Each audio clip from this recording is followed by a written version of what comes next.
Hey, hi there, Manisha. So I saw that you're looking for someone who can assist you with Salesforce automations. Yes, I am the one. I have good experience working with Make and Zapier kind of tools, as well as I have good hands-on experience with the Salesforce as well.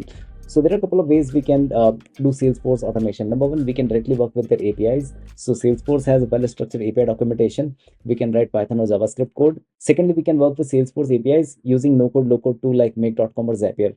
So I'll quickly showcase you both of the approach. And I think for a smaller scale thing, we can go with Make and Zapier. If you wanted to build a larger scale solution, then we can go with Salesforce APIs or the Salesforce inbuilt workflow automation. So let's just go with the no code, low code approach. So over here you can see like this organization I'm handling and has extensive use of Salesforce in their entire CRM management. So automation can be really small like this. So when there is a record updated or a particular field updated in Salesforce, then it goes into CRM call broadly.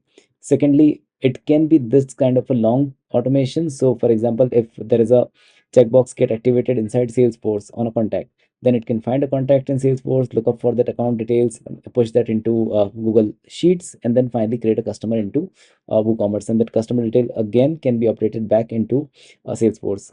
Now it can be also this kind of a complex scenario over here using Zapier. So for example, like the trigger is coming from WooCommerce, we are editing all the formatting all the values right across here throughout this entire thing, and then Salesforce modules are again finding a company contact, then pushing that order into Salesforce. Multiple routes are there based upon different conditions. So yeah, these kind of automations can be done as per your requirement. Whatever you wanted to build, I can do it for you.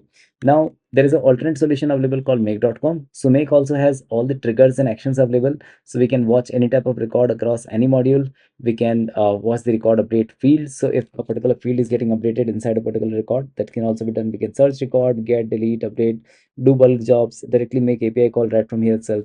So yeah, these kind of things can be done inside Salesforce from these no code low code tools. So let me know if this excites you, and I'm more than happy to jump on a call to understand your own requirement and assist you with your automation journey. So thank you very much. Have a good day. Bye.